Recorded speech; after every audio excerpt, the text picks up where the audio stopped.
Welcome to another season of Cinematic Anarchy. We are heading off into season 7 of the podcast and starting off with a bang with a couple of decent musical films.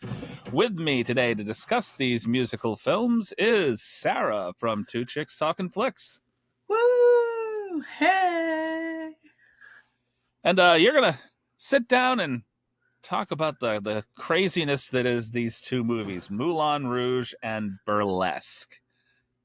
One admittedly a little crazier than the other. Yeah. Mm-hmm. So let's I guess start off with what are your initial, I guess not reactions, but what is your history with both of these movies? I imagine you've seen them before. So I'd never seen Moulin Rouge. Oh, first time, okay. Yeah. And I probably will never see Moulin Rouge again. Okay. I love Burlesque. So I own it on DVD. I own a couple of the songs. I like the movie. I do not like Moulin Rouge. Okay, so I imagine you're going to have some feelings about this film. Yeah. Mm-hmm. Okay. Yeah. Mm-hmm. So let's hear your feelings. What are your feelings about Moulin Rouge? Seeing this is the first one we're going to talk about. So I like the music. Now, admittedly, if anybody has listened to my podcast, Two Chicks Talking Flicks, you would know that I do not like Nicole Kidman. That did not play in to why I did not like this movie. I thought she did fine. She did an okay job. It wasn't her acting or anything that bothered me. It was so I believe it was the Royal Tenenbaums. I could be wrong, but also when we watched one of your last episodes that you released was Life Less Ordinary. I feel like it was kind of in the same way that this was shot. Very fast pace, cutting between the characters, and I don't understand what the hell they're talking about. Like, that's the kind of vibe I got from this movie and from Life Less Ordinary and Royal Tenenbaums. Like, when I'm just sitting there and I don't know what the hell is going on, and there's just a lot of like quick action between characters, and the camera just is going back and forth. I'm lost. I feel And like I hate feeling lost. I feel like they tried to cram almost 3.5 hours worth of a movie into 2 hours and 7 minutes. Yeah. Like if they had slowed the pace down a little bit, there could have been easily like 3.5 hours worth of a film there. And for a musical epic length films, especially back in like the 50s and 60s, is really not that unusual. Mm-hmm. But we're starting to fall into the MTV short attention span genre, and you've seen Romeo and Juliet, right? So, okay, it was the same director. Yep. So I love Romeo and Juliet, but I looked at some of the other movies he's done and I didn't like any of them. So besides Romeo and Juliet, I guess I just don't like this director's. Baz Luhrmann is an acquired taste. Yeah, he's just too different for me, I guess. I will be 100% honest with you. Your gripe about Nicole Kidman is probably the only thing I didn't like about this film. I love Moulin Rouge. I think this is a great film. I compared right up against Romeo and Juliet. I wanted to say Tromeo and Juliet, and there's no comparison there. That's garbage. What about Nomeo and Juliet? Nomeo and Juliet. There's a lot of something in Juliet. Juliet gets around, apparently. They never changed that name. No. Romeo and Julio. I don't know. Maybe that might be one for you. But I love this movie. This is one of my favorite musicals. I don't want to say it's one of my favorite films because this doesn't hit the top 100. Yeah. Like of films that I absolutely love. Yeah. But this is not something that I was disappointed in having watched. I know this is something my son will probably want to watch. It's because I like crazy. I like fast-paced crazy. And this is fast-paced crazy. It is. Yeah. I think you could have replaced her with Christina Aguilera, though, Mm. and it would have been a much more fun film, and you wouldn't have had to farm the work out to Nicole Kidman. Yeah. Yeah. I mean, Oh, doesn't well, Christina okay. do a good portion of the soundtrack? Right. She does have the one song. I was like, oh my god, I forgot she was in Lady Marmalade. Yep. Um, actually, what I was thinking when I saw her, she looked like, as a young actress, she looks a lot like Amy Adams. And I thought, oh, that would have been a good person to be in this movie because she can actually sing and I, she looks like her. now, bear with me on this opinion because she's Australian, if I'm not mistaken. Yeah, Correct? Okay. I think that she would benefit from finally starring in a movie where she doesn't have to hide the accent. I think that she focuses so much on hiding her accent that a lot of her emotional inflection gets lost. yeah, That may be me just misjudging her altogether. I've seen a yeah. lot of films of hers, not all of them I'm happy with. Like, I Uh just watched Days of Thunder, like, literally right after I watched Moulin Rouge. It was just on TV. And I had no problem with her in that. I mean, well, I do, but I don't. But she at least, I think some of her accents out in that movie. So she has a little bit more of that fiery temper. like okay, there are two movies in off the top of my head, and I want to say the first one is Malice, which is really good. If you like a medical drama, Uh huh. a thriller, her acting across from David Duchovny Oh, okay. was actually pretty good. And basically, he plays a doctor who thinks he's God. Ooh, You know, don't they all? like I choose whether these people live or die. I am God. And then another one that I remember liking, but I can't remember a lot about it, which is sad because it's been a long time, like VHS, long time since I've Yeah. seen this movie. It's called To Die For. Oh, okay. That she was pretty good. But these are both like really young in her career, like still married to Tom Cruise, maybe just having done Days of Thunder and Yeah. Far and Away with him. Uh, both movies of which I can happily say I've never watched. You've never watched Days of Thunder? I'm not a Tom Cruise fan. Oh, me neither. And it has So nothing to do with Nicole Kidman and vice versa. I have never really liked Tom Cruise movies. Yeah. I kind of got into a couple of the Mission Impossible movies, but that was because I kind of liked the ensemble cast. My favorite part of Days of Thunder is they both get injured, him and this other guy, and they're in the hospital and they're in their wheelchairs and they start racing in their wheelchairs because they just have to compete. Right. So I it's mean, kind of funny. I've seen Born on the 4th of July, which was decent. Yeah. Uh, but there's a lot of films that Tom Cruise did that I don't. He's right up there for me. Like he is a slightly better Kevin Costner as far as I'm concerned, Mm, where you get what you get from him. There's some people that get into a role, they're like, okay, no matter what Tom Cruise does in a movie, he is still Tom Cruise. yeah. It doesn't make me feel like there's like a handful of things that he's done that made me go, oh, wait, that was Tom Cruise? I didn't even realize. Yeah.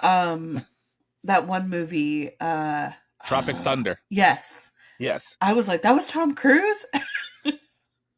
It is the actor's job to make you forget that you're looking at the actor. Yeah. You want to be able to see their character when you're watching them. And I've seen some like B movie, like grindhouse trash where the actors felt more believable as their characters Yeah. than a lot of this high budget, like multi-million dollar stuff. Yeah.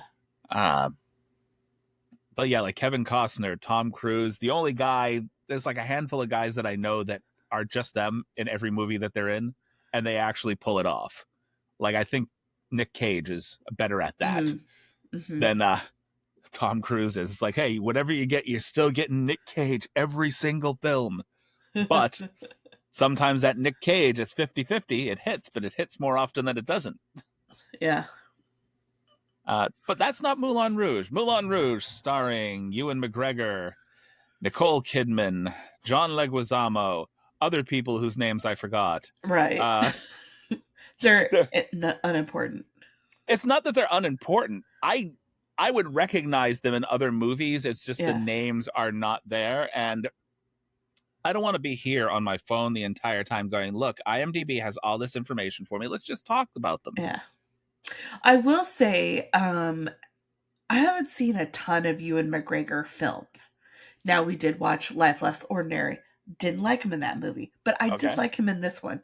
I thought he sang really well. I liked his character a lot more. Um, I liked it way more than I liked Life Less Ordinary, but I didn't like the film. Does that make sense? I mean, it makes sense. Moulin Rouge is not for everybody. Yeah. It really isn't. There's some weird themes in it. There's some stuff that felt a little rapey. I'll be honest with you. Like midway through the movie, this stuff with the Duke trying to force Yeah. himself on her, Yeah. and not Baz Luhrmann. What's the guy's name? Ziegler, Harold Ziegler. Mhm. Constantly kind of justifying, like, hey, no, we need you to do what you do, which is sell yourself to this guy so that we can have a much better place to be. And Ziegler the entire time knows that she is dying. Yeah. So all this stuff that he's doing, outside of the fact that he might have a heart for her, all this stuff that he's doing is very self-serving. So, what is she dying from? Consumption. Okay, my dad said consumption, and I was like, is it consumption? I don't exactly know what Is the it AIDS? no. It's like almost like a tuberculosis kind of Oh, thing. It like eats away at your lungs. You start coughing up blood. I You just thought, basically drown in your own lungs. I was like, if she's kind of being a hoe for show throughout the whole movie, maybe it was something else. I mean, back way back when, back the 20s and before, like 30s and before, whatever, like they kind of gave broad terms to what. Consumption was everything. Yeah, right. It's like broad terms to something that they haven't quite figured out what it is yet. It's like, oh, Yeah. she's coughing up blood, must be consumption. Because You know, I would assume being that close, everybody would be sick with the same thing if that's what it right? was. That's why I didn't think it was that, because I thought, well, they're all in close proximity singing and talking and all of this stuff and kissing. I was like, wouldn't everybody else get sick from the same thing? Right. I mean, obviously, it's something that she can make out with Ewan McGregor, and he got Yeah. away scot free. Yeah, because especially tuberculosis, that's highly contagious. Maybe in the sequel, Ewan McGregor's character, he the poor goat herder, poet goat herder, farm boy, whatever. Uh, he goes on to get consumption too. It's like, I loved her until I realized she killed me. You Yeah. know, and now Fox 18. So we're sitting there and we're watching the movie, and I turned to my dad because he'd never seen it either. So I knew nothing about the movie except it was a musical. That was all I knew, and it was kind of a burlesque show thing. So we were watching it, and I was like, where does this fall in the line with Les Mis? Because when it first started, you see like, people dancing and singing, and they're wearing the same kind of outfits that they would wear in Les Mis. And he's like, oh, this is way after. I looked it up. It is not. It's actually like during that time frame. Because the Les Mis is set anywhere, it's like a 20-year period from like 1815 to like 18 35-ish, somewhere in there. Okay. And this happened in 1829. I think that's what 28, 29 he says when he's like typing up his little thing at the very beginning. So I I was believe like, so. Yeah, it's like almost like a journal, but a book at the same yeah. time. I was like, so I was right. It's during Les Mis time frame. Which as a musical goes, I love that way more than this. No offense to Moulin Well, Rouge, no, but Les Mis is classic. I mean, they've redone that how many times? And true. almost every time that they redo it, it comes up with great fanfare. Uh, but this movie, on the other hand, how many times I saw like the other version of Moulin Rouge, Yeah. which was like a silent film back in the 1920s. I got a little concerned when you asked me Moulin Rouge and I saw that there was a second one and I was like, "Oh no." I go, No, "He likes I was that's like, not "He the likes one. weird movies. Maybe he wanted to do the original." If you compare the original Moulin Rouge to like this film, Moulin Rouge, the original one, the 1920 silent film, would have been like the Duke walking into this Moulin Rouge, seeing Satine, and then falling in love with her mother. Uh, So, so, like, apparently the mother of the lead actress or whatever was the woman that led the review, mhm. or was basically what Nicole Kidman's character is in this, basically the head of the review. But they made it a very broad point to make sure that this is her mother. Yeah. So it's like, oh, all right. Well, it was an interesting film. It was still about as long as this, Yeah. but it was a silent film, Oh, which weird. was a different kind of commitment altogether. Well, and like I didn't know that it was going to have updated songs. Well, for 2001, updated songs. Um so that was interesting. I thought it was going to be like I don't know what I thought, but that was not what I thought. Well, back in the in the early 2000s, that they advertised this movie with the Moulin Rouge music video, the Lady Marmalade music video. So, I knew about that song and I'd seen that video, but I didn't like I put obviously I knew that it was based on that. I just thought it was like a coincidence. I don't know what Nope, I was it's an thinking. active number throughout this entire Yeah. film, which is Yep. why which is why I say they could have saved some money by just hiring Christina Aguilera to do the part. Yeah. I mean, she didn't do bad in Burlesque at No. all. All right, so outside of the quick cuts and everything, are there any particular scenes that you had any gripes with in the film? Yeah, the very beginning, again, I didn't know anything about this movie. So when he's like typing up his little story or talking to those guys and John Leguizamo shows up and I was like, why is he a small person? Like what is happening? I didn't understand. And then the guy was like, or Ewan McGregor's character is like, the hills. I go, are they alive with the sound of music? Like, I didn't know that's what he was going to start singing.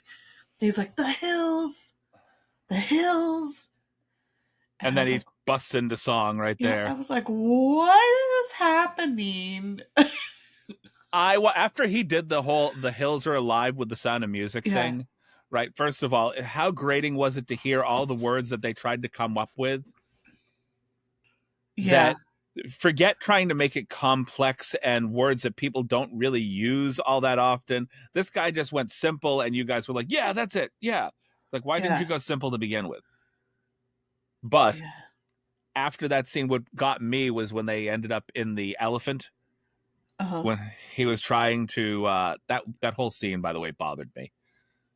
Just her having this kind of sexual reaction to him trying to create poetry for her, which was essentially an Elton John song that Yes. he's reciting to her. uh, but what bothered me is that when he starts singing in that moment and she locks eyes with him, you also see all of the guys who are watching on from outside. Hmm. First of all, assuming that she was trying to have sex with him at some Yeah, point in the elephant, knowing what the elephant is, why would they just be let's climb up a rope and just stand outside and look in the window the entire time? Everybody's outside, just yeah, watching. Bunch of fucking peeping toms, but they were also as surprised by his singing voice as she was, even though they heard it earlier. yeah. I don't know. It's weird. I will say the part of the movie that I liked, there was one scene. It's when they are trying to bamboozle the Duke by saying that they're coming up with this plot, and they come up with their like whole story. And I was like, oh, that was fun. Like I liked that part. They were coming, yeah, well, they tried, like, right at the end of that scene where they tried to come up with the whole story of why basically she was on top of him Yeah, when he yeah, walked back into the room. yeah.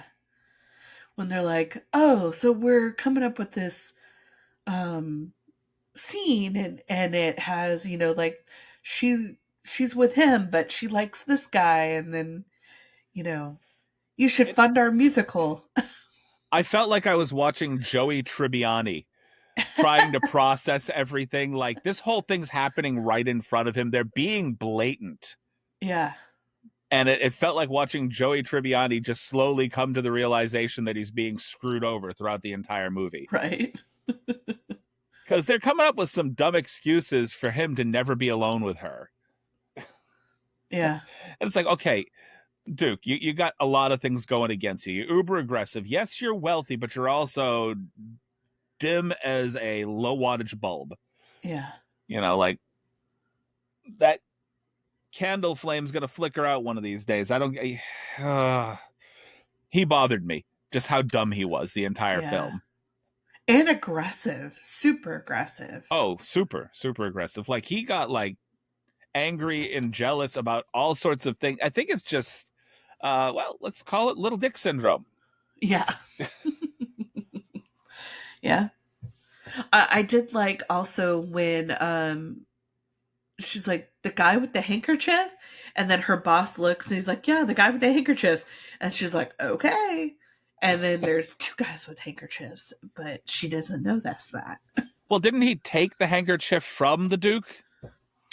So I don't know, because it looked like there was two things going on at one time. It kind of looked like John Leguizamo heard it, and so he grabbed someone's handkerchief and was rubbing it in that guy's face.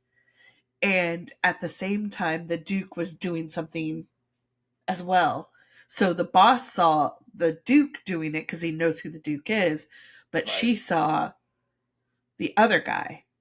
I feel like there was some kind of accident that happened, and then Yeah. John Leguizamo, without a thought, grabbed the handkerchief and was over near Ewan McGregor's Yeah. character. I guess John Leguizamo is Toulouse-Lautrec Montfort. Yeah. And then when he looked back, the Duke had already snatched his handkerchief back from him and was wiping himself up. Yeah. It was just it was a whole misunderstanding. The whole movie is really. Yes. Oh, So this is a old flashback. okay. So I was at a Suncoast video. Oh, that's an old flashback. Yeah. Looking for movies because that's all I did when I first moved to Texas. And on the TV was Moulin Rouge. Now, I had never seen the movie, so I didn't know what was happening. And it's the scene where they're in the elephant is what was playing. Um, but I can't remember if there was sound or not. Okay. I kind of feel like there could have been. Um, so in the back of my mind, I knew it was like updated music. But I forgot that when I started watching the movie.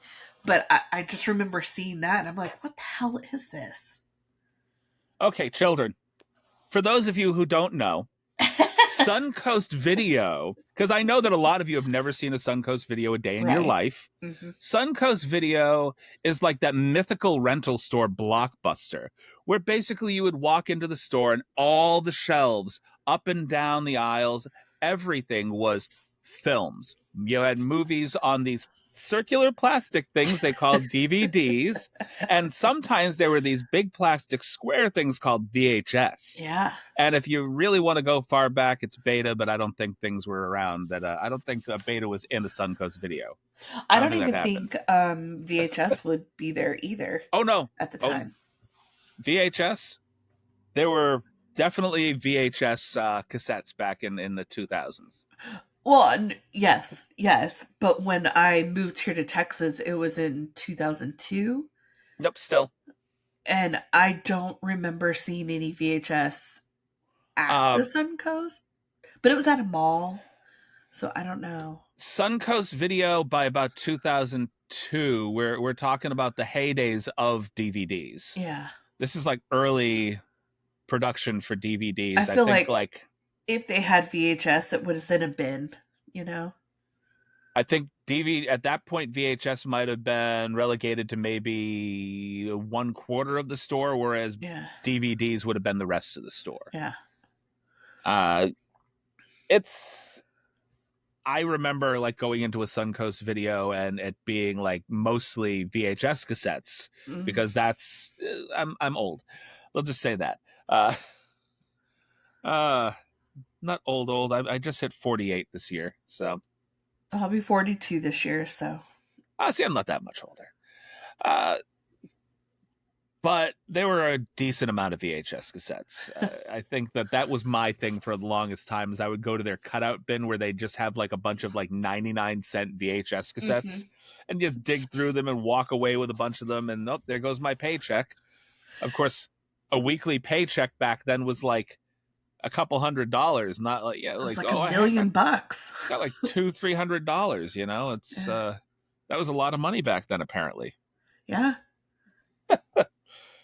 Uh, Yeah. I used to go to Blockbuster religiously, and I would go and get all their old VHS tapes for like a couple bucks. I think Blockbuster's rental rules were a little bit too stringent for me. Like they were the high priced store that if you went to it, you really had to have a couple of bucks. I went to a lot of the mom and pop stores Hmm. that were like you could rent 5 movies for $5 for 5 nights. Yeah. And then I would go in and I'd rent 10 movies. It's like I want, and they're like, "Are you gonna watch all of this?" I go, "Okay, let's see. It's Friday night. I'm gonna go to my friend's house. We're gonna go sit in the basement, and we're literally just gonna watch these end to end to end, and then I might stagger back in after having been awake for like 36 hours watching movies on a Sunday and pass out in my bed at my actual house. Those were my weekends. Just Yeah. get-togethers with buddies and watch trashy movies." We went to Blockbuster almost every Friday. Like, I was there all the time. Every Christmas, my mom would get me a Blockbuster gift card, and Christmas Day, because they were open, I would go there and I would spend that gift card. I loved Blockbuster. Do you ever get like nostalgic for the stores that used to be there? Like you drive Yeah. by a place and you're Uh-huh. like, see that nail salon right there? That used to be the VHS or the video store that I'd rent from. Yeah. Uh-huh. Yeah, I remember going to this brand new video store and getting ET when it came out on VHS, and we got free stuff when we did it. So we got like a free pizza from Domino's, like a 2 liter of Pepsi. We got a Pepsi uh frisbee and like a lunch bag or something, all because we went to this new place and bought a VHS tape of ET. And Oh, like I was little, like maybe not even born when ET came out. And by the time it came out on VHS, I was alive. so you want to destroy somebody's childhood? You rent like the top 3 Drew Barrymore movies if you really want to ruin somebody's childhood, because like the most popular movie that she ever did was obviously E.T., Yeah. right? The next most popular movie that she did was like Charlie's Angels. And then there was another obscure movie that she did that was fairly popular, Poison Ivy. Mm. Play those 3 movies in a row and just ruin somebody's childhood. Yeah, ET came out in 1982, Oh, but I yeah. think when it came out on VHS, let's see here. I don't remember a lot of rental stores back in the early 80s. I really don't. I remember being aware of rental stores, like I think shortly after I Yeah, got not my first Nintendo, like back in like 86, maybe. yeah, not until 1988. So 82 is when it came out. It came out on VHS in 1988. So I was actually alive and a kid by then. Okay, so it Oh, sounds like they really weren't pushing home videos a whole lot back then. Like they no, had like no. HBO for a little while, Yeah. and that was the way that you got to see movies at home. And then I think Mhm. like that was their old version of streaming movies where you had just licenses to HBO, and that's where you went to go see the movies after they were out of the theaters.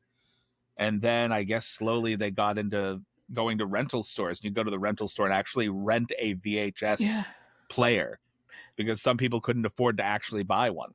That's how we got Dirty Dancing. My parents, they had a lightning strike their like uh antenna, and all of a sudden we had HBO. Oh, okay. Yeah, and so they recorded Dirty Dancing and we had it on tape.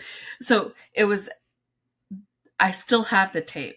So it had Dirty Dancing, and then right after it was the Chipmunks Adventure movie. And so I think my parents, I must have like watched that and then rewound it too far.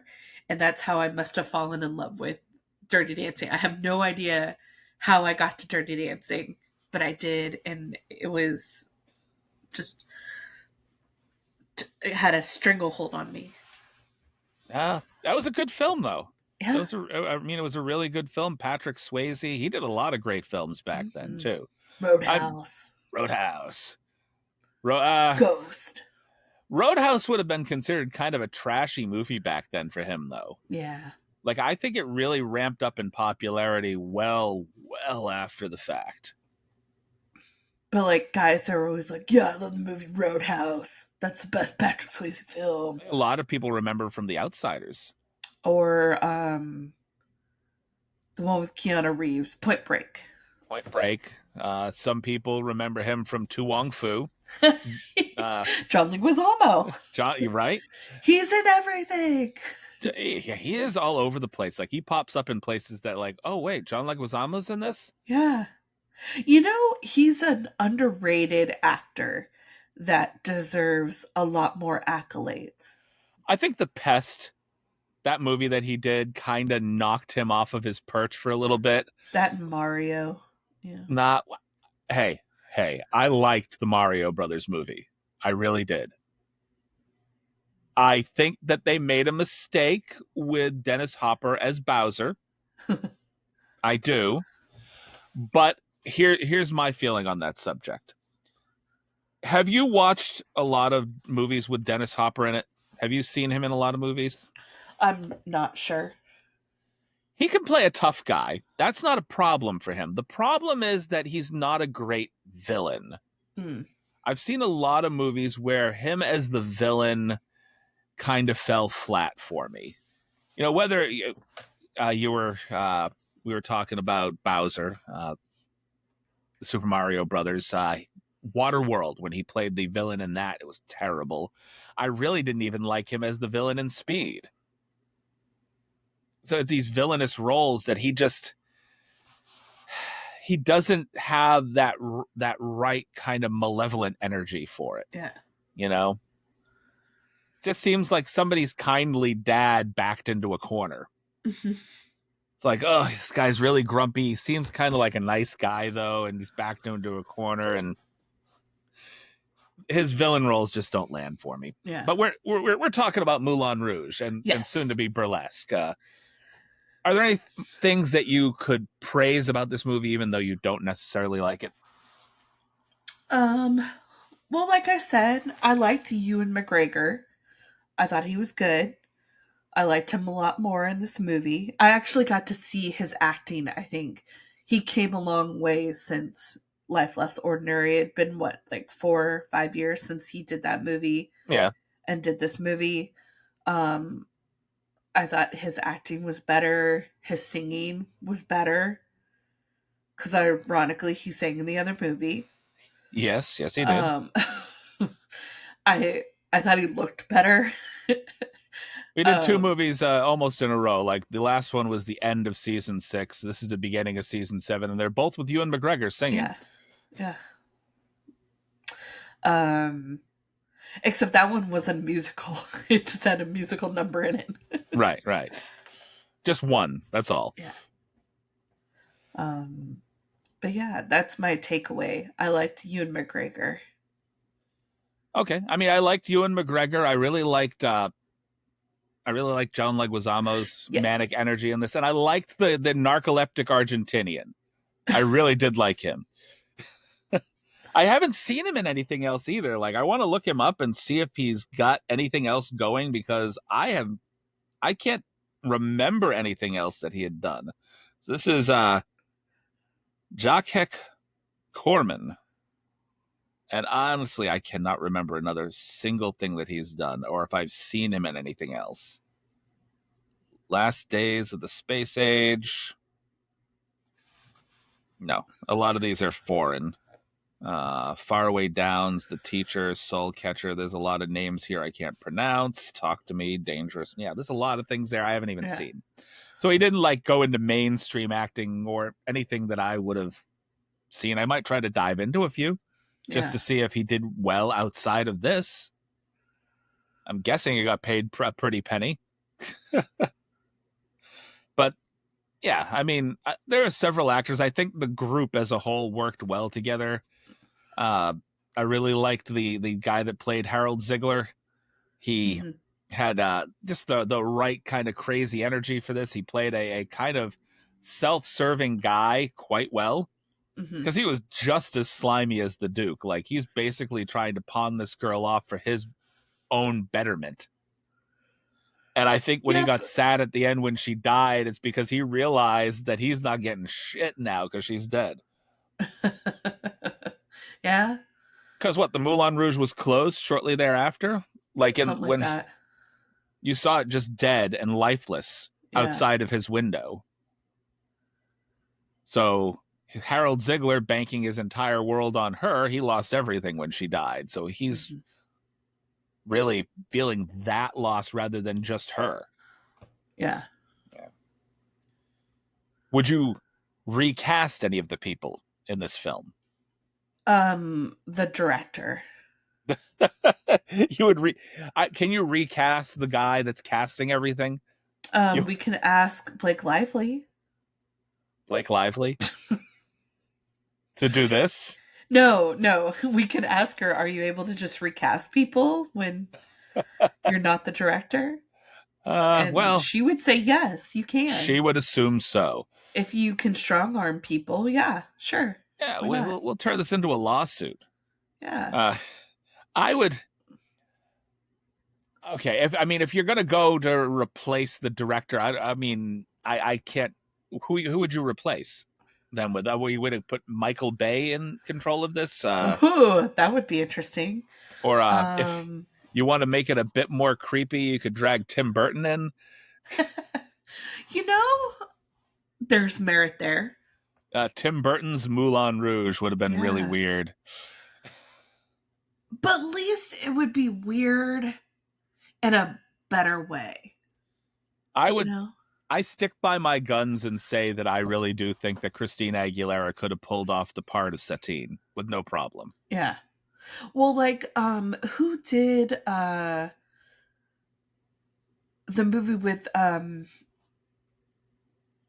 barbershop? The barbershop. Sweeney Todd? Yeah, Sweeney Todd. Who did Sweeney Todd? That's Tim, a musical. Tim Burton did that movie. Oh, did he? Helena Bonham Carter was the lead actress. Yeah. I think Tim Burton could have done really well because he did Sweeney Todd, which is. I got a feeling if we did this as a Tim Burton movie, Ewan McGregor would be replaced with Johnny Depp, and you'd have Helena Bonham Carter playing Satine, which would have been a very, very different movie. Yes, but interesting. It would have been a bit darker. The sense of humor probably would have been much, much different. His sense of humor is more blunt rather than subtle and playful. Mm-hmm. Like they had a lot of humor in this, and some of it was kind of right in your face, and some of it was very subtle. It must have been super subtle because I didn't gather any of that humor. You didn't gather any of that humor, even with John Leguizamo on screen trying to play a nun as a dwarf. Yeah, I just was so confused. I was like, And what is happening? pardon me, the word dwarf is their word, not mine. Yes, yeah. Uh, do you think Gary Oldman looked at this guy and said, "Hey, I could do this better"? Oh, tiptoes. Tiptoes. Vinegar Syndrome. I'm going to yell out again.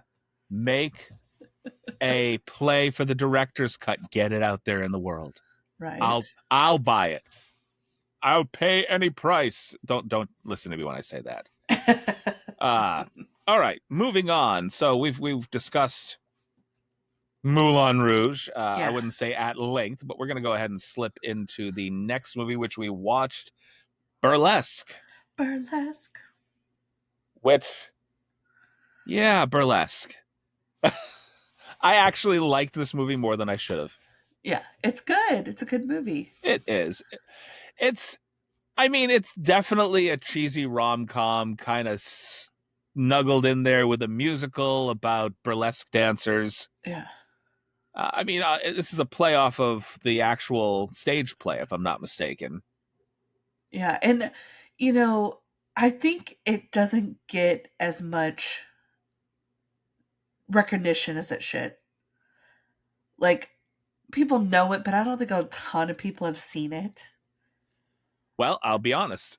This time around, you kind of twisted my arm to watch Burlesque because I had never seen it before. And it solidified my opinion that Christina Aguilera should have taken Nicole Kidman's role with no Yeah. problem. But she didn't have acting chops back then. Right. So she didn't have any real acting outside of her videos behind her to actually have anybody look at. So she wouldn't have been looked at for Well, that's not true. this kind. No? Okay. She was on the Mickey Mickey Mouse Mouse Club. Club.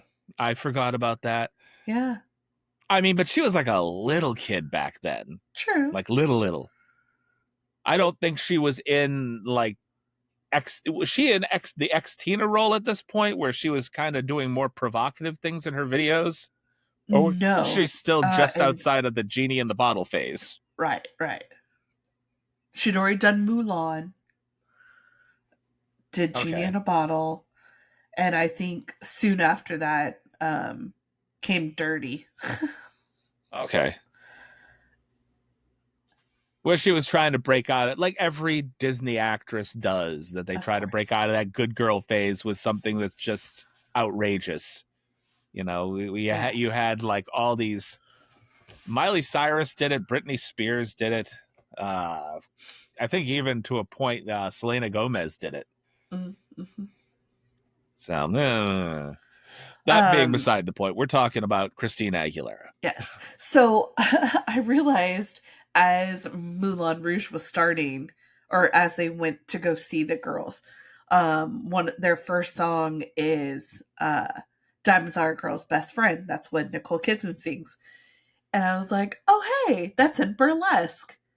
And that's one of the first numbers we hear them sing as well. Did And you recognize the Green Fairy in Moulin Rouge? Yes. Okay. Yes, I did. Kylie Minogue. Okay. Yeah. I was just wondering because I think we did we do the review for I'm not sure if you sat down and did the Street Fighter review with me or if, okay. Because she was actually like Jean-Claude Van Damme's right-hand woman in Street Fighter.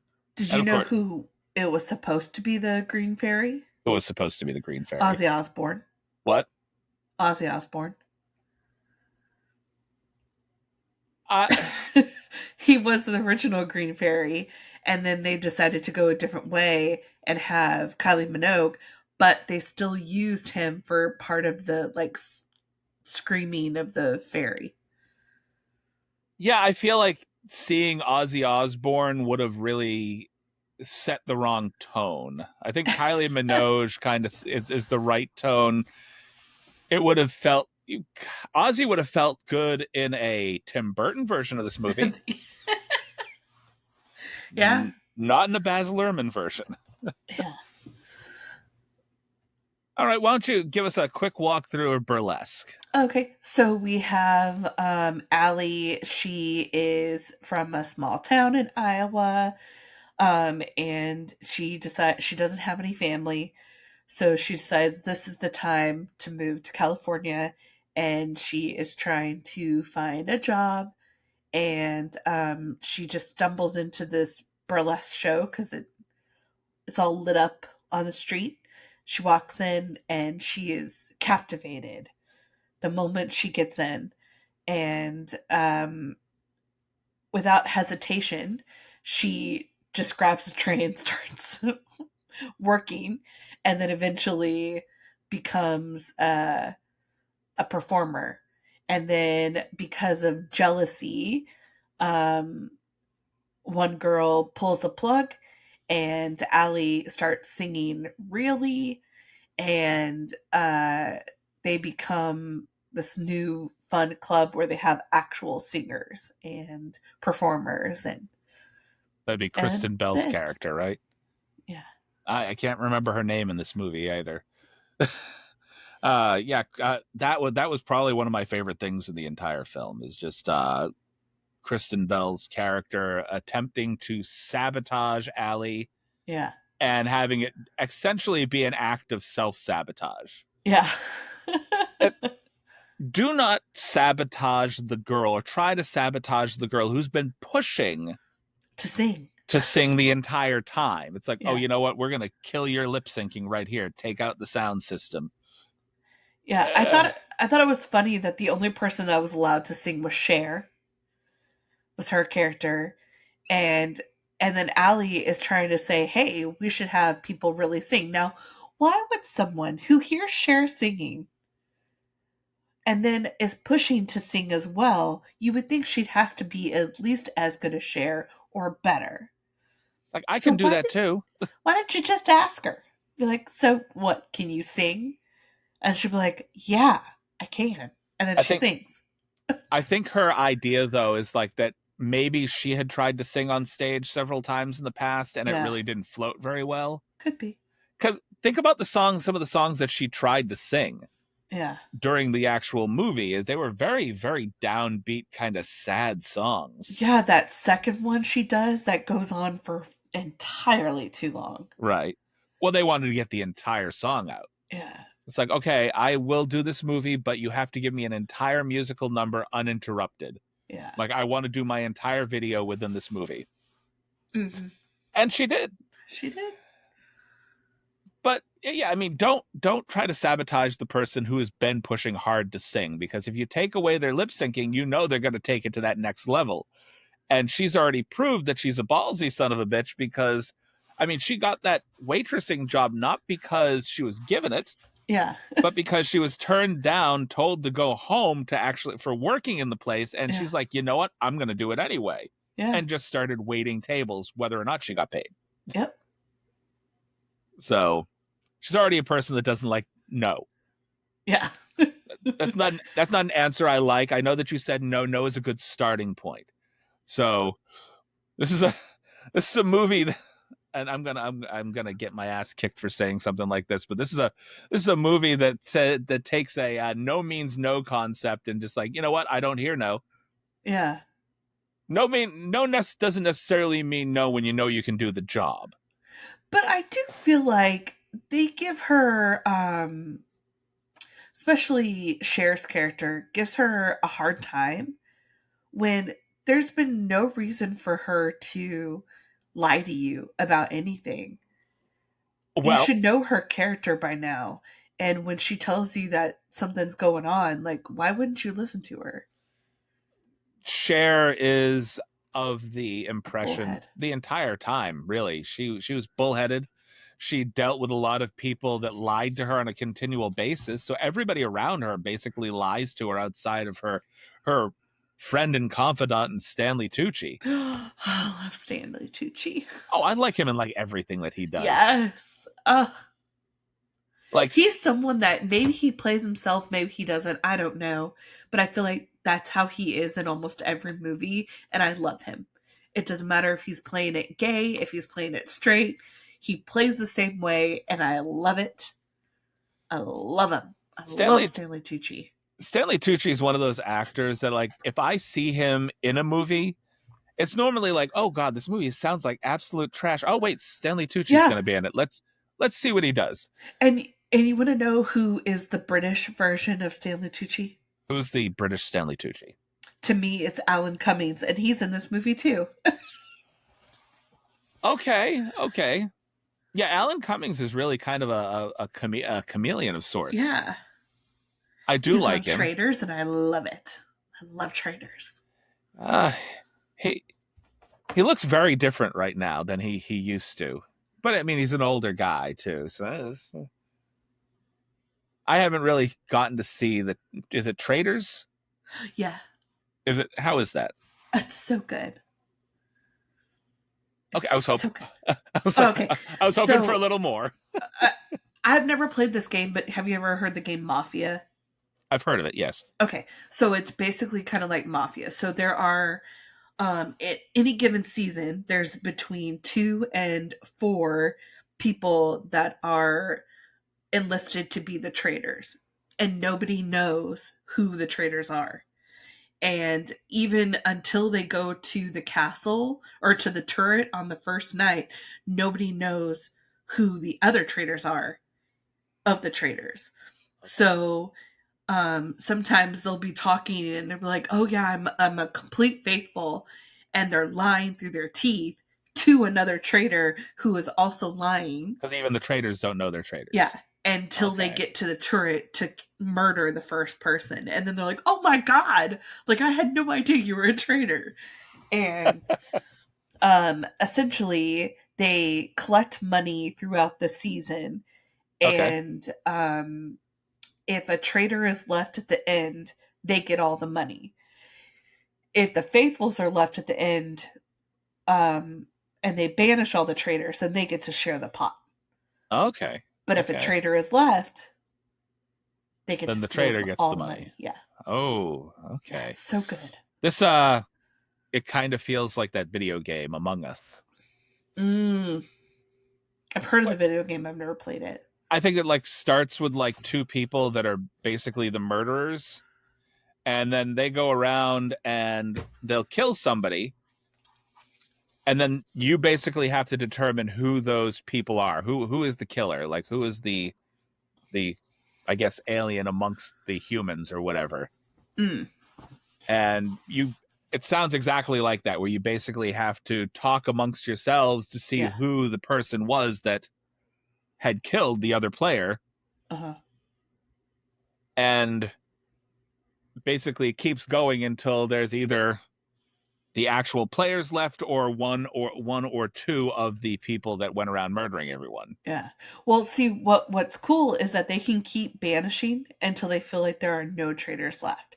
So I don't want to tell you what happens in any of the seasons, but like let's say there's 3 people and one of them's a traitor and the other 2 people are not traitors. If they feel like there might still be a traitor, they can or let's say they're all faithfuls, Okay. but 2 people are like, I just feel like this person's a traitor. They may not be a traitor, but they can still say, yeah, I still feel like there's a traitor amongst us. And they could both write that person's name down, and that person's kicked out at the very end of the game. And even though they were faithful, they walk away with nothing. And then Ugh. those 2 people have to decide, okay, do we still think there's traitors? So you could screw over your So you faithful can friends. you can essentially, be a complete ass and decide I want all the money for Uh myself huh. and just write everyone off. Yeah. You know, it's like I don't like to share. So essentially, making one of the faithful a traitor Yeah.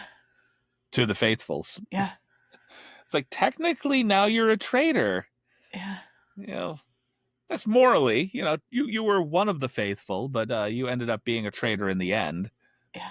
You've gone over to the dark side. We're almost done with the 3rd season. There's one more episode.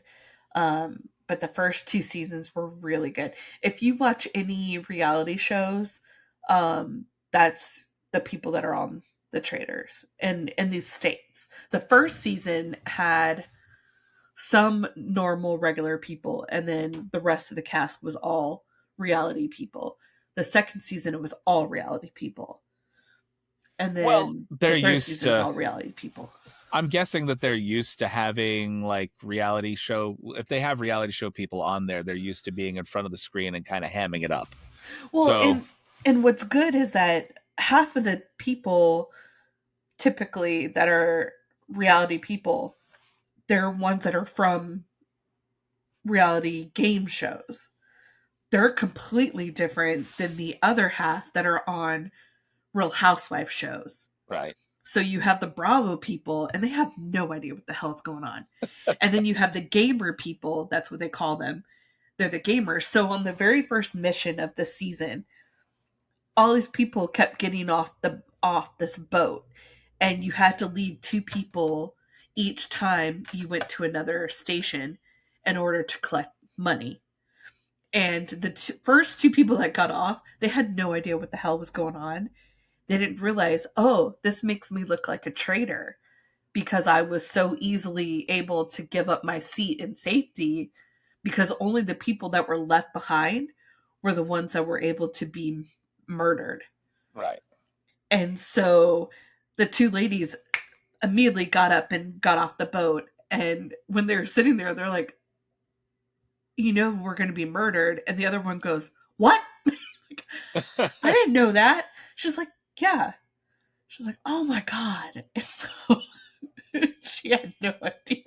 It's like you outed And yourself for something that you weren't. yeah, so it's kind of funny. But anyways, I don't watch. Burlesque. I was going to say I don't watch a lot of reality television, just because the word reality, it's a stretch to use that word for a lot of it. Yeah, I've been listening to a lot of like reality TV rewatch podcasts lately, and the amount of times they're like, "Oh, that was totally like it was real but faked at the same time." Right. So like it really did happen, but it didn't happen at that moment, if that makes sense. So like they were only able to record them on Thursday through Sunday. So things would happen during the week, so they'd have to like recreate it. So it did happen. It just didn't happen in front of the camera. Right. Yeah. So Burlesque, I feel at least this particular film, I feel like Uh, the romantic understory yeah. was more believable than what you dealt with in Moulin Rouge. Yes. Moulin Rouge is a fantastical film. It's not supposed to be something that you think feels like reality, but just the chemistry between the two characters felt a little bit better in this film. Well, and also in Moulin Rouge, she just thinks he's a rich guy, and he's good looking. Right. So, that is part of it. He's gonna help her in some kind of way, though she's dying, so I don't know what the point of that was. It's not like she had kids She and she needed to get money to the kids. she knew that he didn't have any money.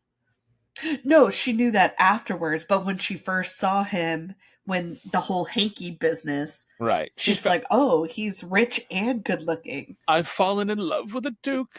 I'm Yeah. not a duke. What? Oh, this is one of Toulouse's people. Fuck, you got no money. Yeah.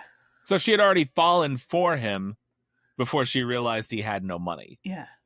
And in this particular case, this guy knows she's got no money and no place to live for that matter. Yeah. Yeah, he takes her in. Uh, Now, okay, your wife, would she okay. have been cool with that? Like if she was across the country and you guys weren't married yet, but you were helping a friend out. No. No. I mean, I have a couple female friends that I would say that she'd be fine with. Like, there's some people. She's got this radar that I don't have anymore. I used to have this radar when girls would hit on me all the time, and I'd be like, "Oh, hey," but now it's gone. That radar's gone. Like, people can be flirting with me directly, nose to nose with me, and I don't recognize it. Yeah. I don't see it. And so I'm like sitting here just having this normal conversation. And like a few times my wife has just come up and she goes, I don't want you talking to that person anymore. Why? She goes, do you know how hard they were flirting with you? And I'm like, I have absolutely no idea. Go ahead and point it out. And then until she points it out, I don't see it. Yeah. It's like, oh, I didn't pick up on any of those signals. And it's not like she would like walk into a room and like 5 seconds of time in front of this person, she'd be like, no, it's usually like over a period of time. Like, okay, that could have been flirtatious. That could have just been them having a conversation. Yeah. And then goes over a little bit of time, and then finally it's like, okay, well, yeah, it's been a little while now, and this person's flirtation is only ramped up a little bit. It's okay. I don't see it. Yeah. So no, I would say my wife in this particular situation, probably not, considering how small his apartment is. But I really feel like him and this girl, like he was already kind of on the outs with her. She had been out there and she keeps giving him excuse after excuse Yeah. after excuse why she can't come back. And it's like, it's always about you, and you're not even considering me in this, which is why Yeah. he eventually breaks up with her. And at least he broke up there first and then got together with Allie. And the girlfriend or ex fiance makes it seem like they've been screwing this whole entire time, Oh, but of they course. hadn't. Well, you know what she Now, says? Like, no, you don't break up with a girl like me over the phone. yeah, like Uh, now, had they emotionally been having an affair?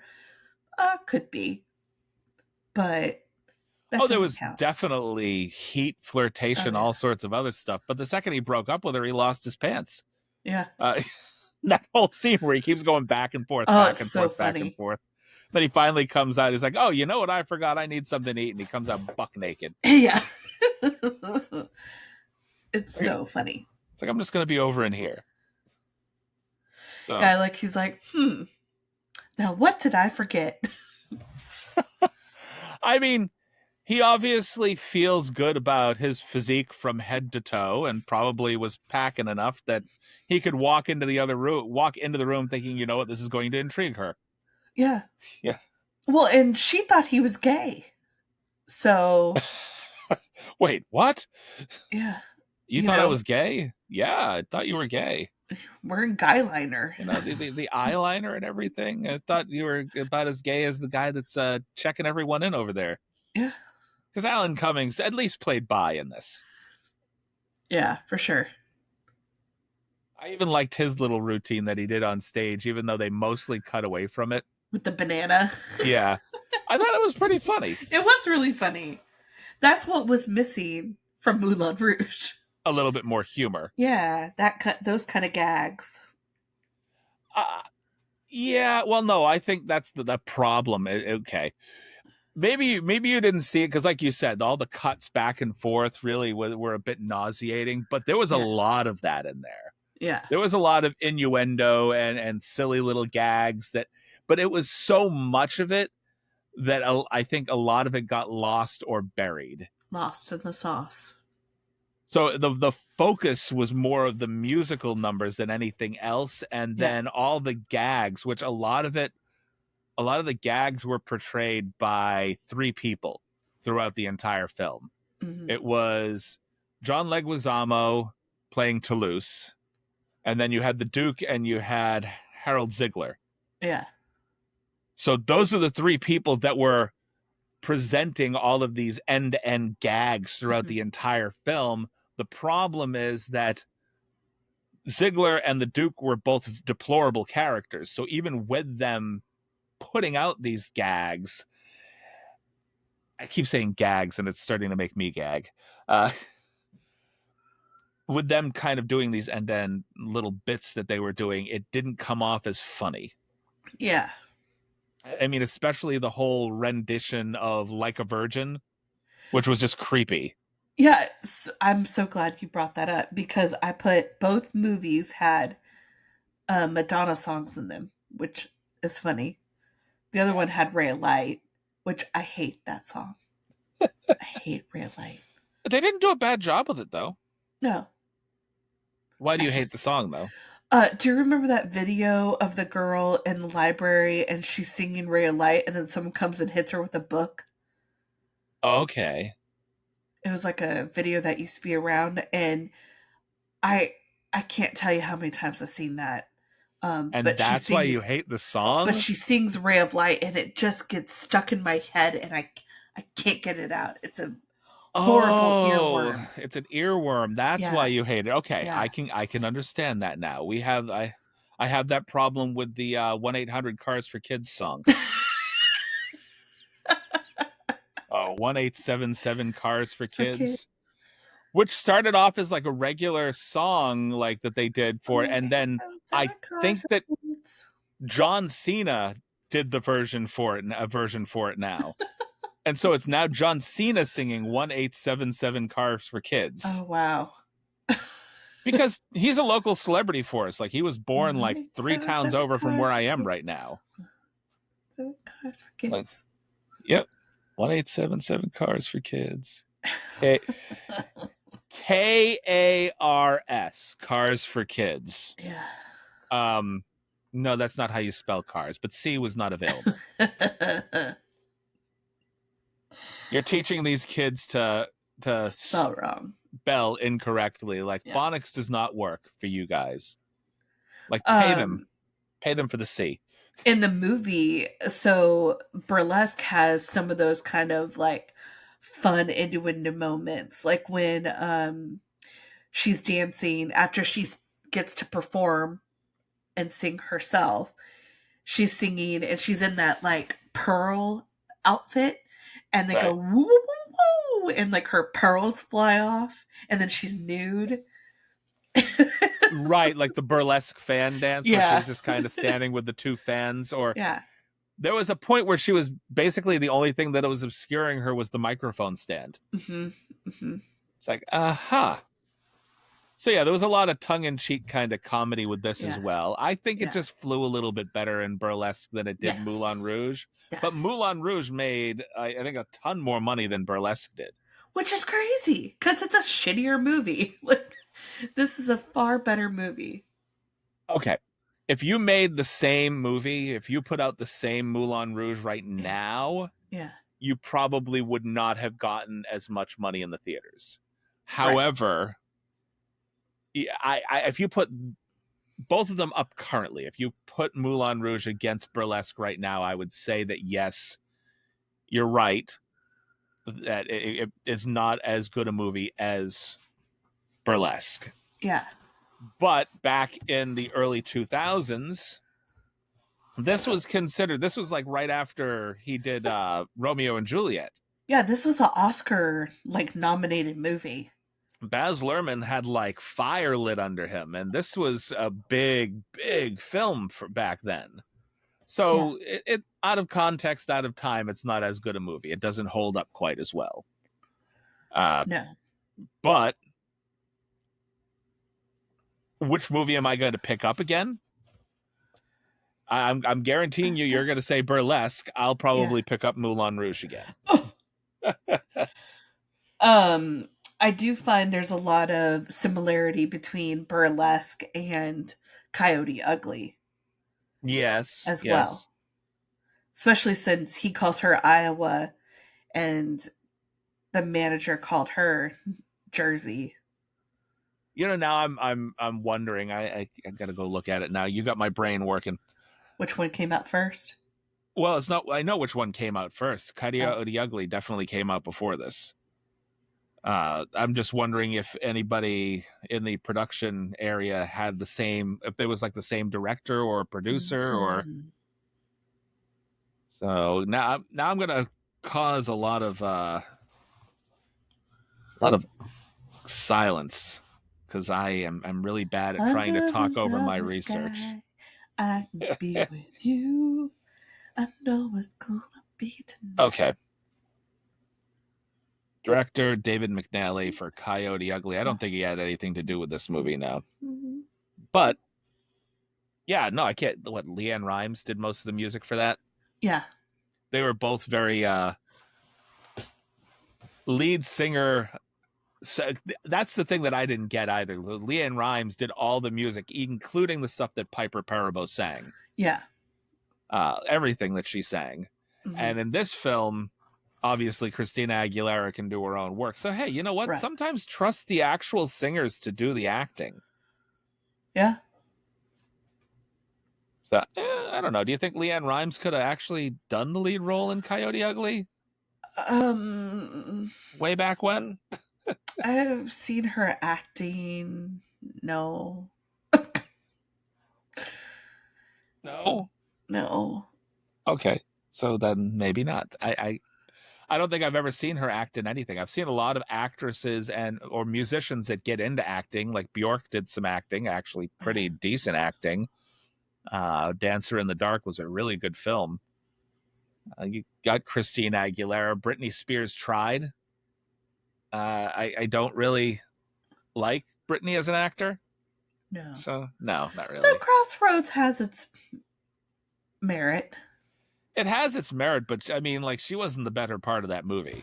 Yeah, To me, no. if I'm honest, like I mean, I kind of liked her being really the goofy, clingy receptionist in How I Met Your Mother. Yes. She wasn't bad there. She was also a lot of fun on Will and Grace.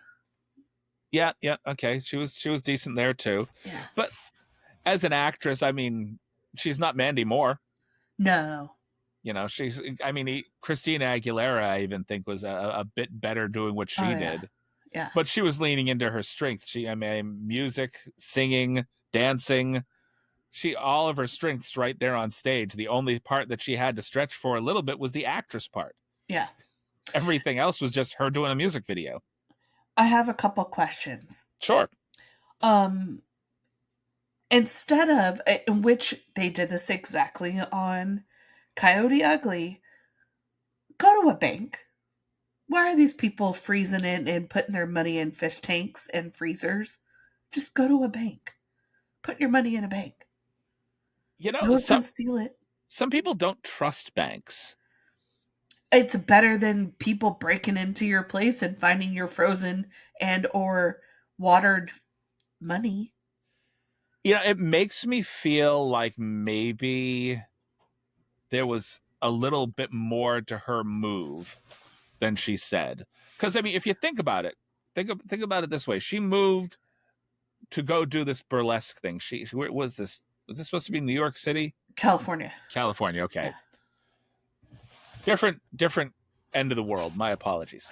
So she moved and ended up in this burlesque joint shortly after having left her hometown, Yeah. and she stole out of the till. So I imagine the guy may have been, vengeful. She's keeping herself off the books because he may have put out a warrant for her arrest for theft, Oh, true. basically robbing him. So she committed an act of robbery, larceny, whatever, stole from the till. He may have been trying to hunt her down, putting something in the bank, putting things on the books, kind of puts it in an area where she can be found now. So, Though he owed her money, so yeah, but doesn't mean that this guy would have ever paid her, first of all. Second yeah. of all, he lost a waitress. He didn't seem like he gave a shit about the fact that he owed her money. So he Yeah. seems like the kind of guy that would be vindictive and like, man, she walked out of here, took all this money out of the till. Yeah. You know, I think he'd turn her into the cops without a thought. I don't know how that works.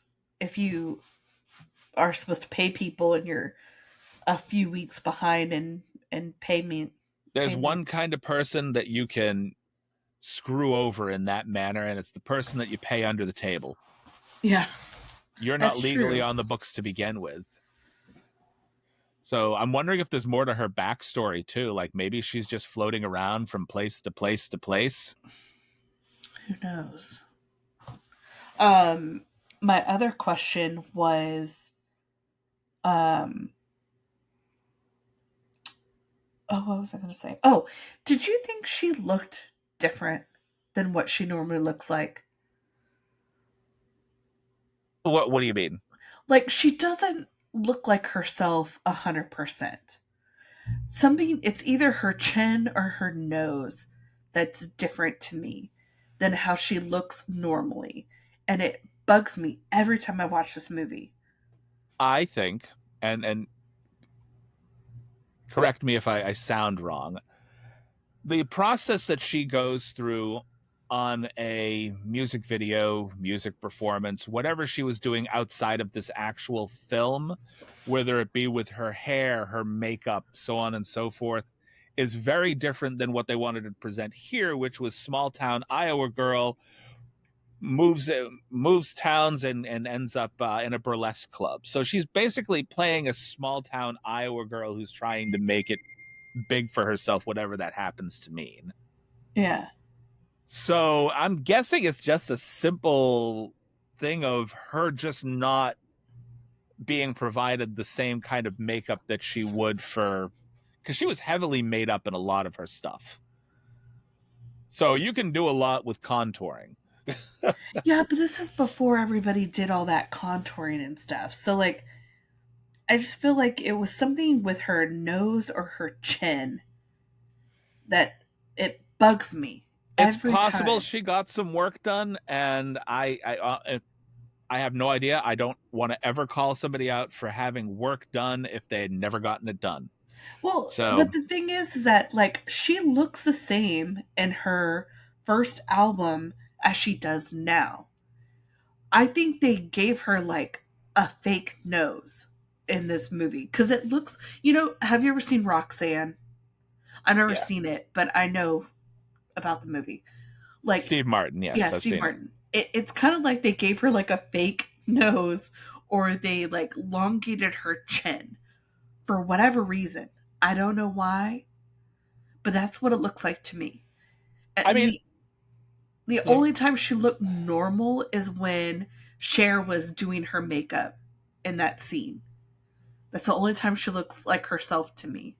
I think like her stage performances, she looked like herself. But like everything outside of that, when she was basically trying to play the Iowa girl, she wasn't wearing a lot of makeup. No.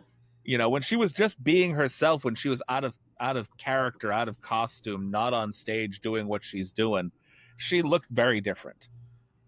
I mean, honestly, it didn't really feel like Christina Aguilera throughout the first like 20 minutes of the movie until she really started putting on the makeup and the outfits. Yeah. So I see what you mean. I mean, it does look like maybe they could have used prosthetics or something, but Something. I don't see why they would spend extra money on prosthetics to make her not look like her. Yeah, I don't know. And I've never really like looked it up to see, but it drives me crazy. Honey, we love you for this role, but for this role, we need you to look a little less like Christine Aguilera, and we want you to look a little bit more like yeah, Cyrano de Bergerac, the Steve Martin's version. Just go get your nose on. Yeah, because at the very, very end, when she has her hair and the blonde bob, she looks Right. like herself.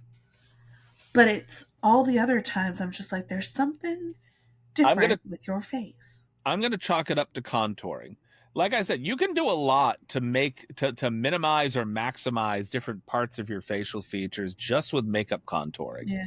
So that's what I'm going to chalk it up to. Like you take all the makeup off, you look very different. You start contouring a little bit, you look different again. And, I don't know this much about makeup, so I'm going to shut up. Let's move on. Well, and Uh, what I think is interesting is that she is a blonde. Kristen Bell is a blonde. Juliana Huff is a blonde. right. And they make one of them a deep brunette, a redhead, and like a strawberry blonde. I was like, why did they do that to all? Why couldn't one of them keep their blonde hair? Well, okay. Put all three blondes on stage, you might get a little lost. Well, yes, that's why I said keep one of them as a blonde and then put the other two in wigs. But to do it to all three of them just seems kind of crazy. Now, I wondered if Kristen Bell had some problems with some of the dance numbers in this. because I noticed that whenever she's on stage, like they really focused on Christina Aguilera when she was on Uh-huh. stage, but like whenever she was on stage, they kept cutting away to do other things, so Could that like be. a vast majority of the dancing wasn't seen.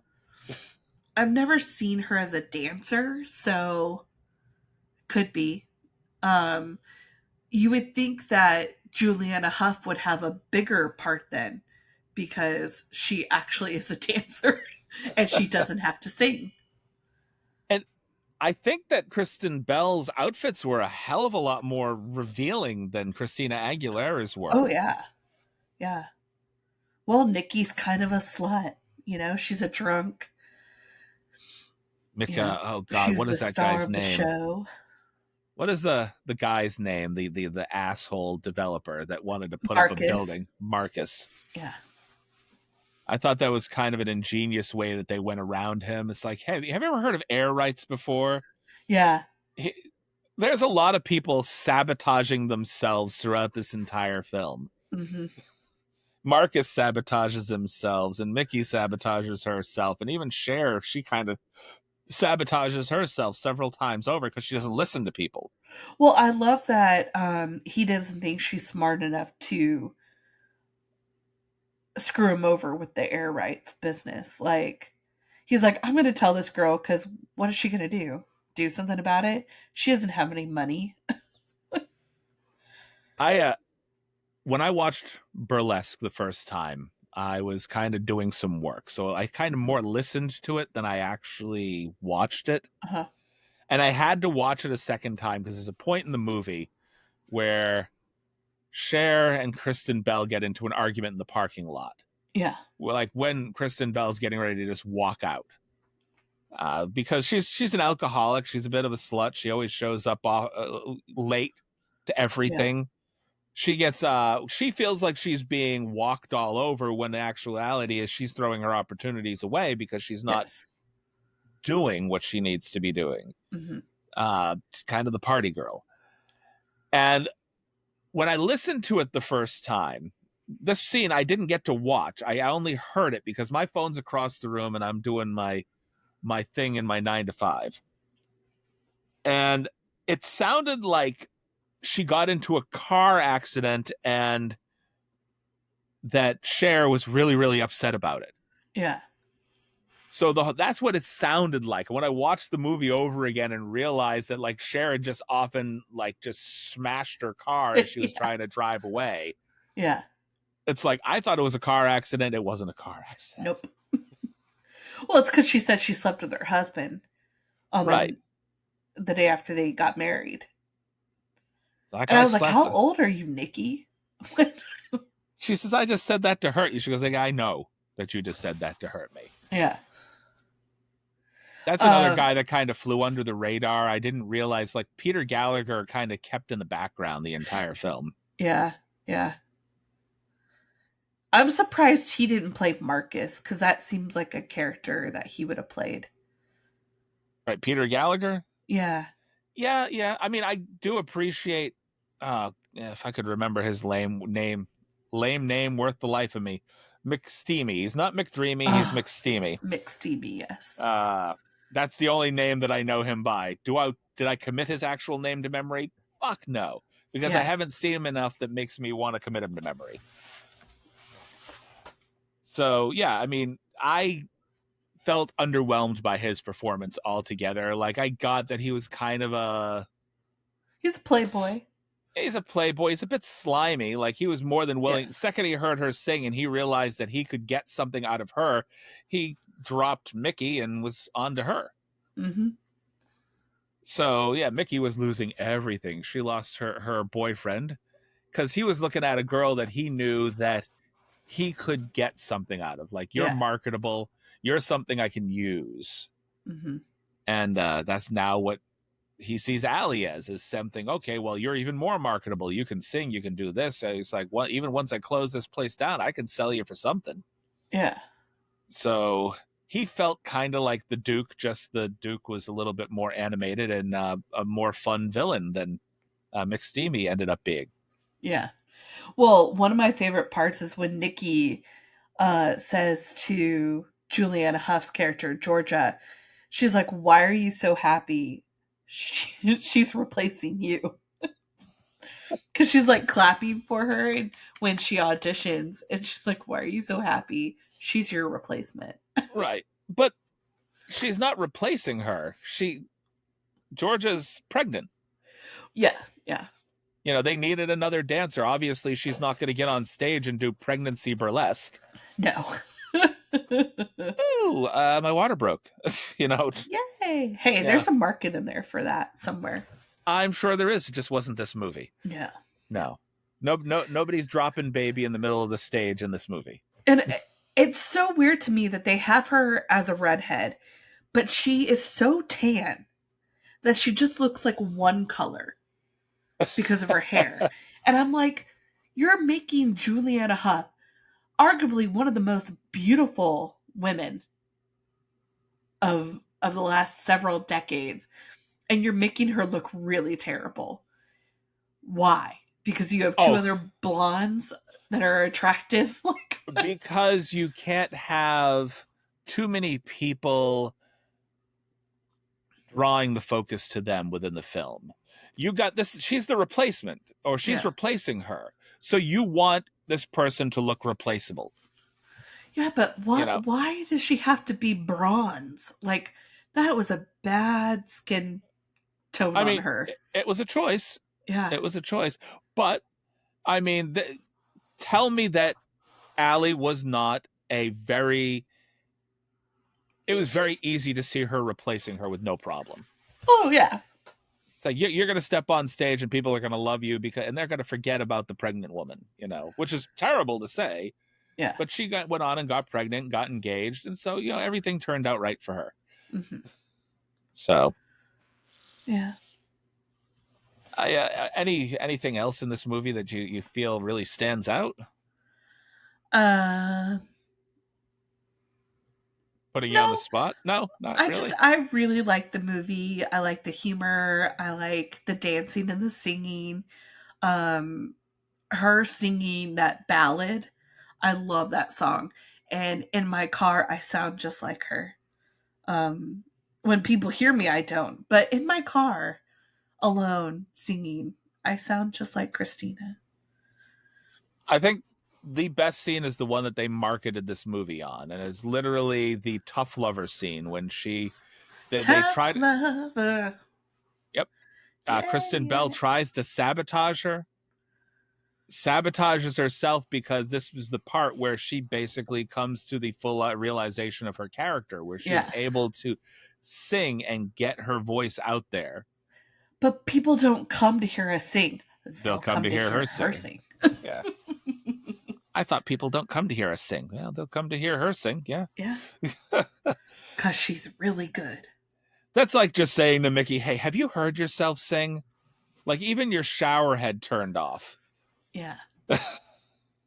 And Kristen Bell, she can sing. Right. So it's not like they didn't let them sing in the movie. Like, she can sing. She's not Christina Aguilera, unfortunately for her. Oh, she's definitely a fantastic actress. Just not a Christina Aguilera level singer. I will say I have a song from each of them, and only one of them makes me cry. Okay. And it's not Christina Aguilera. So. Is this a good cry or a bad cry? It makes me sad cry. Okay. So sad cry. Kristen Bell, her character from Frozen, which I hadn't seen Frozen until like 10 years after it came out. And she sings the song to her sister, and the Building the Snowman song. And it's so sad. like takes a turn. It's like happy, and it like takes a turn, and that's when it makes me cry every time I hear it. Now, is there anybody that you would recast in this film? No, because I think they're all pretty perfect. Maybe Marcus, like I said, could have been played by Peter Gallagher, He just has that smarmy business guy feel to me in a lot of movies. Um, so I feel like he could have done that part, but I like McSteamy. Um, so you know, I mean, you could switch the parts, make McSteamy the husband and Peter yeah, Gallagher the. Though I mean, Peter Gallagher did look like a much older guy in this. yes. Like So okay, I feel like there there only needed to be one of them. So either have Peter Gallagher as the husband or have him as Marcus, but there's no reason to have both the only characters. the reason that you have both characters is because you have the slimy ex-husband who wants to try to sell the place. You have Marcus, who, in all honesty, if you put Peter Gallagher in his place, I don't see Christina Aguilera having an attraction to him Mm, at all. yeah. Uh, I I wouldn't feel like, how would I put it? Like, he would There come off as a much more slimy character if somehow he had manipulated Christina Aguilera into a relationship. so Peter Gallagher, he has his moments of being very attractive. This movie ain't it. He No. did not look good. He looked disheveled. More than I see him any other time. I think they could have had Stanley Tucci's character be the Peter Gallagher or the husband, but not be the husband, but like be real with her and say, "Hey, look, I maybe he's a partner with her in this place and he's telling her like, I love you, I love this place, but maybe we should sell." Hear me Cuz I out. just feel like there was just one extra male character too much. Hear me out. Okay. If you're going to replace Peter Gallagher and Marcus and make them one character, Yeah. Patrick Dempsey. You know what? That actually crossed my mind. Because I think Patrick Dempsey has the right amount of he could be the right amount of disheveled to kind of Yeah. play the ex-husband, Yeah. but he also has the right amount of looks and Oh, charm that Christina Aguilera could potentially be attracted to him. yes. It, I it think hits its eyes, they sparkle. I think that you're only going to get one side out of Peter Gallagher, and I want to remember this guy's name, McSteamy, who is, I just Yeah. keep calling him McSteamy. I have never committed this guy's name to my memory, but I think that if you're going to get just one guy to do it, Patrick Dempsey would Yeah. be the guy. Yeah. So that's just me. That the only thing that I could think of for recasting. I think Tucci was perfectly fine where he was. Alan Cummings, I don't think I would replace at all. No. You honestly, the guy that played the male lead, uh, Jack? Jack, I think that he could have been replaced very easily with somebody a little bit more memorable. Oh, I thought he was good. Hey, think about it. Channing Tatum was just coming into his own back then. Um, If I'm not mistaken, wasn't this around the time that the original Step Up movie had just come out? maybe, but You don't like the idea of Channing Tatum? I like Channing Tatum, but I don't see him in this You part. don't Maybe. you don't see him in this part? I don't know.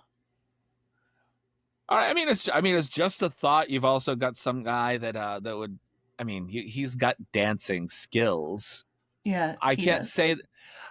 I just think Jack was, as much as he was sort of a charmer, and I guess he kind of played his role, because you don't want somebody that's going to outshine Christina Aguilera as the charmer, you Yeah. know. And Channing Tatum effectively probably would have done that. So I guess, okay, maybe I talked myself out of it. See, look at that. Didn't take very long.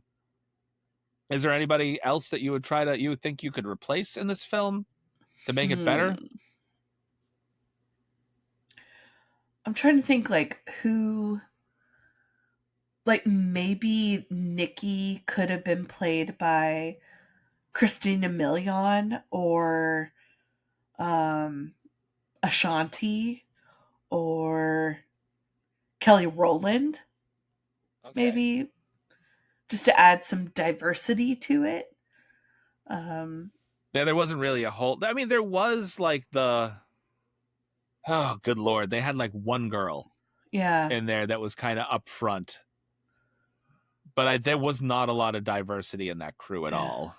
Not really. So I think, there's merit for any of those three girls. I've seen them in movies and they've um, can dance. So especially Christina Milian. She was into a lot of movies at that time. Bring back her old Lady Marmalade partner there, Maya.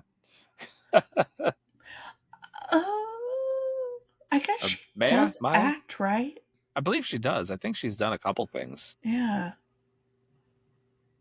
Yeah. I don't know. I mean, they've worked together before. That's the only reason I even brought it up. I think your choices, at least they actually had some sort of acting career. But it would bring both movies full circle. That is true. You have a couple people that are in this movie and that movie. Yeah. Is there anybody in the movie you would replace with Ewan McGregor? Not at all. Not at all. Not No. at all. How well do you think these movies would fare if the actors were switched? So you had Christina Aguilera in Moulin Rouge, and you had Nicole Kidman in Burlesque. The only part Nicole Kidman could play is the Cher part. Um, so ugh. I think Cher was perfect. I liked her. Um, yeah, I don't know. I just feel like Burlesque didn't get its just desserts as much as it should have. And maybe it's because it was Christina Aguilera and she wasn't like a known actress. So if we were recasting that part, I'm trying to think like who could sing and be an actress. And like nowadays, it might be Zendaya that would play that Okay. part. Um, or if they were going for like looks, the girl that plays on Euphoria with Zendaya, I can't think of her name. Allison Sweeney, is that her name? Alison Sweeney. Is Does that she her have name? singing chops though? I don't know, but they could have someone else sing. I mean, Yeah, I mean, I think a lot of the times they try to find somebody that can do both, or they can auto tune them a lot I too. guess what's her face? Um, Wicked. I can't think of her name all of a sudden.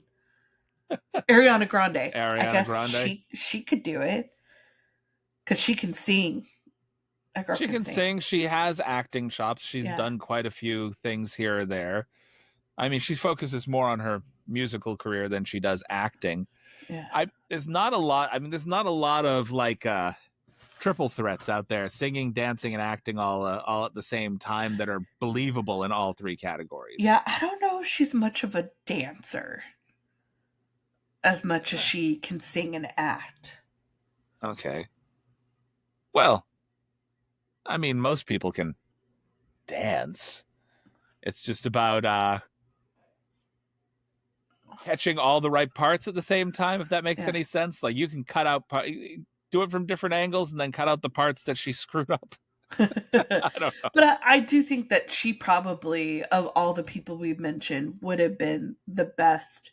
Like if we're recasting it nowadays, that could sing as well as Christina and act as well or might better than Christina.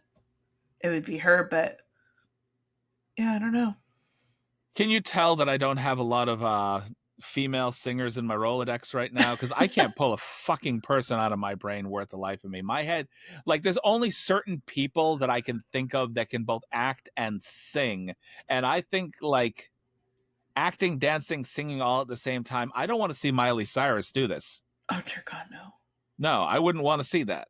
there's not a lot of people that I would put in that role. I think at the time, Christina Aguilera had the right attitude, the right role, the Yeah. right positioning to be in this kind of movie. I think she was around the time that she had just done Dirty, right? If I'm not mistaken. Hmm, I don't know. Did the movie and the song kind of? I mean, there's a handful of people that have the acting chops. I mean, you could kind of make a justification for Lady Gaga to do this. Oh yeah, I forgot about Lady Gaga. I mean, with her having been in A Star Is Born and doing her thing in the Joker movie, the second Joker movie, technically she has the right kind of persona to be able to do that. You could see her as sort of a small town Iowa girl who moves off to go do this kind of thing. I don't think you're replacing Cher quite as easy as you're replacing Christina Aguilera. Yeah, so Dirty came out in 2002 and this movie came out in 2010. So 8 years removed. So this had to have been shortly before she got pregnant. mm-hmm. I I wonder. think it was right around the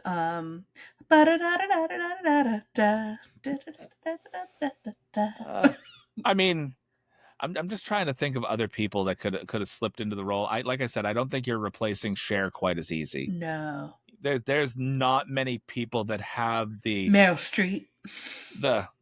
Meryl as a singer, actress, and because you have to have somebody that has the vocal cords.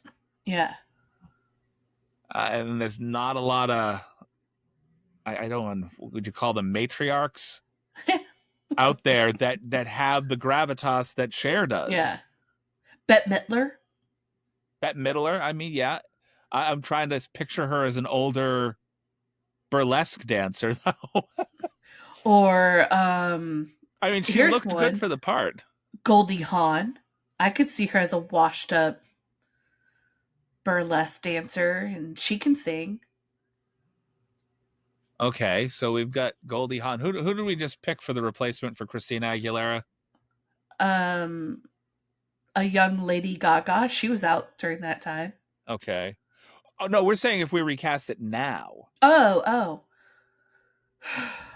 That's why I was picking some of these other people that were kind of in all three spheres. That's when you said Zendaya.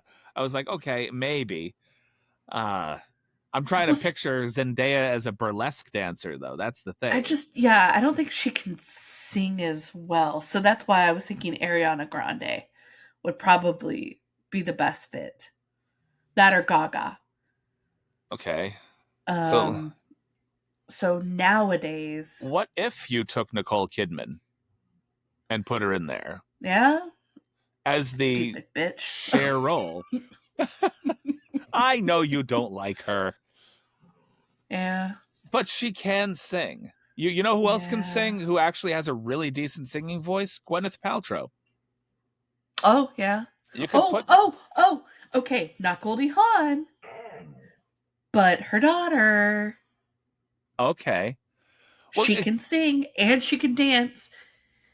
And I guess she is a bit older than you could put her across from Christina Aguilera. Oh, I hear Puppy in the background. Oh, Hi. yeah, sorry. nice yawn. They're bored. So I could see maybe if you took Christina Aguilera and put her next to Kate Hudson. Yeah. There's enough of an age difference there that you could kind of get the Cher Christina thing out of it. Yeah. I don't think you could do the same thing if you put Lady Gaga in there instead of. So if you had Kate Hudson with Ariana Grande, that's about the same distance. Yeah, that's workable. Yeah. I could see that. Let's do it. We do that, and then we replace the husband with Patrick Dempsey. Yeah. Because he still looks good and he has the charm. Mm-hmm. So he's the older man, you know. Yeah. And then we have I still say Stanley Tucci. He could still be in it. Stanley Tucci doesn't look any different. No, he looks the same. He looks the same. It's like he hasn't changed. Yeah. And Alan Cummins, he could still play the same part. I mean, yeah, he could. Kind of the older guy that's still at the coat check counter, though. Just okay, have a good time. Now Allison Sweeney, she is that her name? Allison Sweeney could play the Nikki character. Yeah, the Nikki character. And then we could have Zendaya. She could play the Georgia character. True. Um, And then you have several just background people. yeah. I would. But who would play the guy? Which guy? Oh, the guy. Right now, who would play the My guy? first thought, and I don't like this, and I don't know why it came out of my skull, Timothy Chalamet. And I was like, no, No. he can't play that part. You have to have somebody that so you have to have somebody that can act across from Ariana Grande I know to be the somebody. guy. Go ahead. Go ahead. Have you ever seen Spirit? That show on Netflix about the teens that died at their high school. Yes, I've heard of it. I haven't seen it. The football player. He's real tall. Okay. Okay. He's kind of goofy looking, but sometimes I think he's really attractive. He could totally play the bar guy. And he can sing. And he can dance. If they needed him to. I just actually watched a movie. You were asking me, a guy that could put eyeliner on and still come off as a little charming, might be a little goofy at the same time. I just watched this movie, The Companion, last night. So I don't know if you've seen anything. Have you seen The Boys? Okay. So this I've guy, heard of it, but... Jack Quaid. Oh, yeah. Dennis Quaid's son? Yes. He's from Scream. Okay, from Scream. Yeah, yes. I think Jack Quaid could pull it off. Yes, because he has the look of his mom, but the look of his dad at the same time. There's no dancing, there's no singing required in his role. Yeah. So I think Jack Quaid has the look for it. He's still a guy that I could see like across from Ariana Grande without too much of a problem. Yeah. It's a thought. I think we did it. We nailed it. We nailed that. I don't want to try to recast Moulin Rouge just because I think the only person that I would recast in the entire film is Nicole Kidman. Yeah. I think everybody else did a pretty perfect job in their roles. So in 2001, who would you cast? Gwyneth Paltrow? Instead of Nicole Kidman in that role? Yeah. Kate Hudson? Yeah. Okay, Kate Hudson was really young back then. In 2001? Wasn't she? Like, she was just doing 18, like almost... So... Wasn't she like just doing Almost Famous back then? I know she's older than me.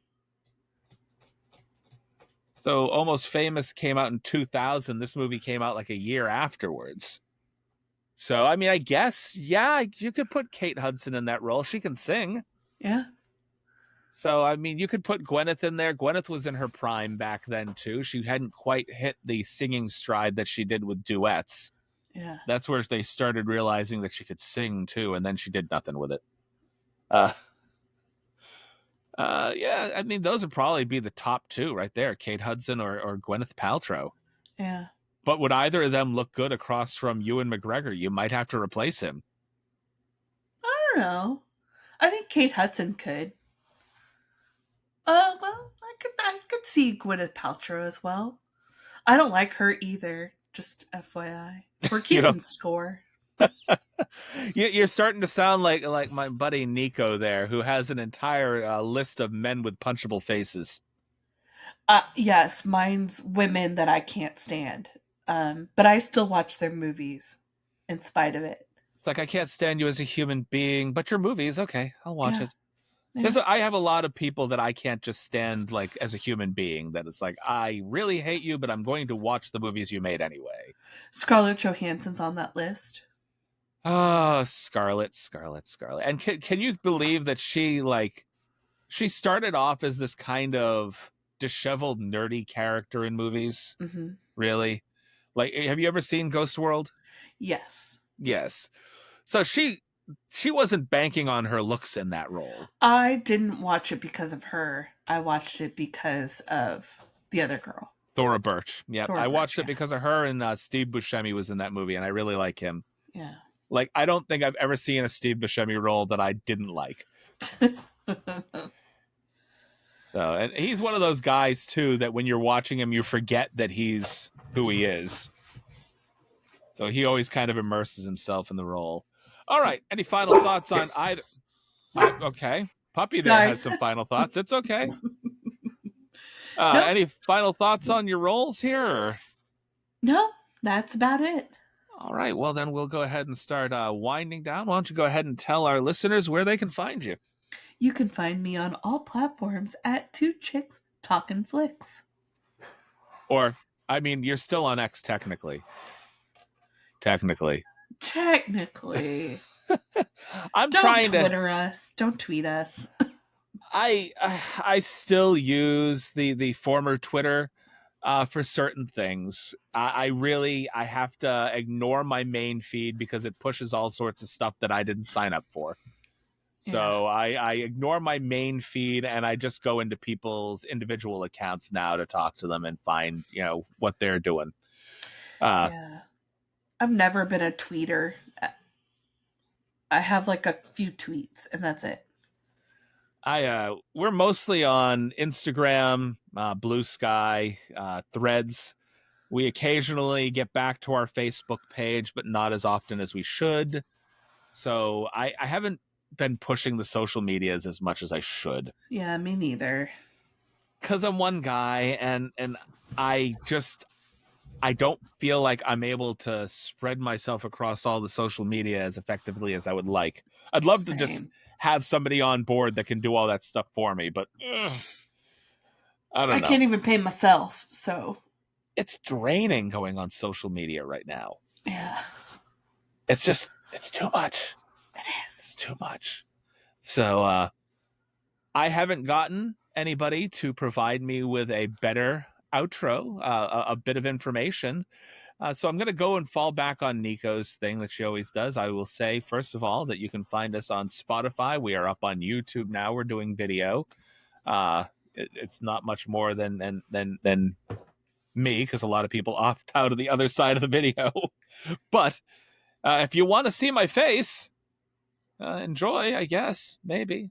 Well, other than that, you can find us on Spotify, Good Pods. We love. We've been trying to work with them a lot lately, and pretty much anywhere else you can find podcasts. And as Miss Nico is fond of saying, drink some water, you thirsty bitches. Which is still something that doesn't sound like it comes out of my mouth very well. Just doesn't roll off the tongue.